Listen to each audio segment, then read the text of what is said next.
Hey guys, and welcome back to another video on my channel. In this video, I will explain X, Y, and Z.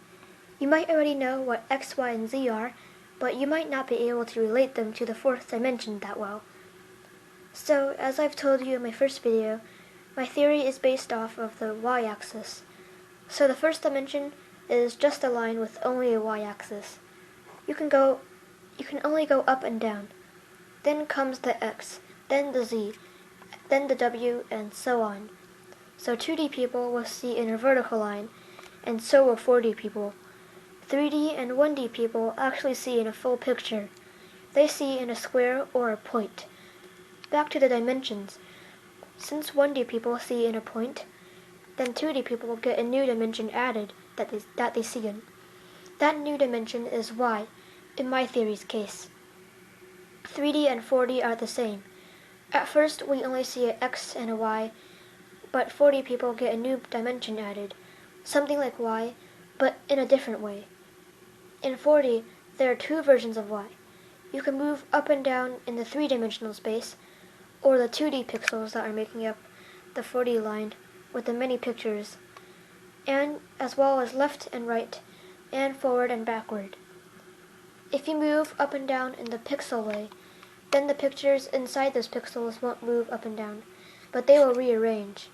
For example, recall the cow picture from last week's video. If the 4D person were to move upwards, then the cow's head would come into view, but it would still look pretty fractured like in the picture. That is because the 2D pixels don't have a Y, but only have an X and a Z.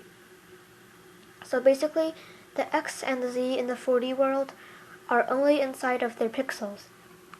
Y in the fourth dimension is when they jump up and down. That is the same as them moving up and down the pixel way. The pixels move downwards when a 4D person moves up, and down the pixels move upwards. The new dimension added here is W. The 4D people can also move forward and backwards, and that's the way they move across the 3D worlds, or the W-axis. In all of the other videos about the fourth dimension, when the spheres appear to move across the W-axis, and it shrinks and grows according to our eyesight, it is actually just the 4D sphere rolling across the W-axis. It's as simple as that. If you did not understand why, then feel free to watch more videos on the fourth dimension, just if they seem to know what they're actually talking about. But if you understand the fourth dimension now, then hope you enjoyed this video, and see you next week. Bye!